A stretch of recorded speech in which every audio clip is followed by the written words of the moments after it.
rivets off of the basket, we took a angle grinder and we ground them down flush. And then the easiest way, after beating on it with a punch, it wouldn't move. So we got the air hammer out, air chisel, and I'm going to demonstrate how that works. Alright, we're going to center punch it first.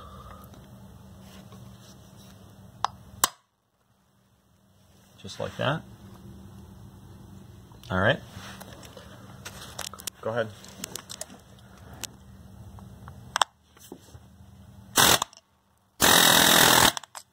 Right through.